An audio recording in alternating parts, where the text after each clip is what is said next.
रात के सन्नाटे में मुंबई के पोश इलाके में स्थित ब्लू मून क्लब की रौनक चरम पर थी। तेज संगीत, रंग बिरंगी रोशनी और नशे में झूमते लोग। इन्हीं के बीच एक टेबल पर बैठा था अर्जुन मल्होत्रा, एक अमीर बिजनेसमैन जो अपने आकर्षक व्यक्तित्व और रसूख के लिए मशहूर था। लेकिन आज उसकी नजरें एक ही शख्स पर टिकी थीं, सिया। सिया एक बेहद खूबसूरत लड़की थी जो अपने जलवों से किसी को भी अपना दीवाना बना सकती थी। उसकी कातिल अदाएं अर्जुन को मदहोश कर रही थीं।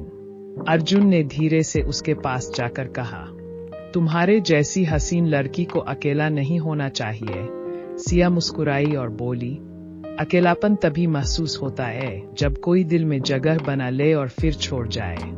उन दोनों के बीच बातचीत शुरू हुई और देखते ही देखते वे एक दूसरे के करीब आने लगे। कुछ मुलाकातों के बाद अर्जुन सिया पर पूरी तरह से फिदा हो चुका था। लेकिन सिया सिर्फ खूबसूरत ही नहीं बल्कि रहस्यमयी भी थी। एक दिन अर्जुन ने सिया को अपने फार्म हाउस पर बुलाया।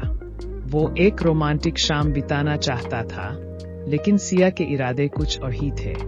शाम होते ही दोनों वाइन पी रहे थे और तभी अर्जुन ने कहा, मैं तुमसे शादी करना चाहता हूँ, सिया। सिया ने मुस्कुराकर उसका हाथ थाम लिया, लेकिन उसकी आंखों में कुछ अजीब था। उसी रात अर्जुन को अचानक चक्कर आने लगे और वह बेहोश होकर गिर पड़ा। जब उसकी आंख खुली तो उसने खुद को एक अंधेरे कमरे में पाया।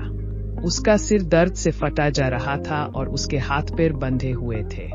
अचानक दरवाजा खुला और सामने सिया खड़ी थी, मगर अब वो पहले जैसी मासूम नहीं लग रही थी। तो अर्जुन, तुम्हें क्या लगा कि मैं तुमसे प्यार करती हूँ? उसने ठंडी हंसी हंसते हुए कहा। अर्जुन ने घबराकर पूछा, ये क्या मजाक है, सिया? सिया ने अपनी जेब से एक छोटी सी चाकू निकाली और अर्जुन के चेहरे के करीब ले जाकर बोली, ये कोई मजाक नहीं अर्जुन। तुमने कभी सोचा है कि तुम्हारे पिता की मौत कैसे हुई थी? अर्जुन चौंक गया। मतलब? सिया ने एक फोटो उसकी तरफ उछाली। अर्जुन ने देखा ये उसके पिता की पुरानी तस्वीर थी, लेकिन उसके साथ सिया के पिता भी थे। सिया ने गहरी सांस ली और कहा, तुम्हारे पिता ने मेरे पिता को धोखा दिया था। उन्होंने बिजनेस में मेरे पिता को बर्बाद किया और उनकी हत्या करवा दी। तभी से मैंने कसम खाई थी कि मैं तुम्हारे खानदान का खात्मा करूंगी।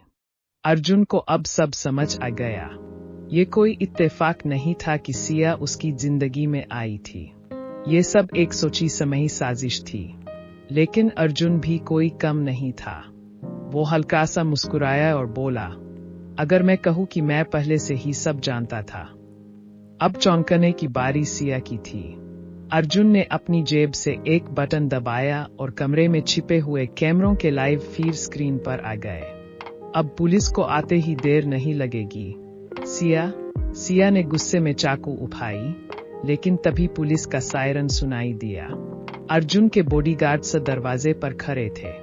अर्जुन ने उसकी आंखों में देखा और धीरे से कहा, शायद अगर तुम मुझसे नफरत के लिए नहीं बल्कि प्यार के लिए आई होती तो हमारी कहानी कुछ और होती। सिया ने एक आखिरी बार अर्जुन को देखा और मुस्कुराई। शायद। जैसे ही पुलिस ने उसे हथकड़ी पहनाई, अर्जुन ने एक लंबी सांस ली। वो जानता था कि उसे सिया से प्यार हो गया था, लेकिन ये प्यार कातिलाना था, खूनी इश्क।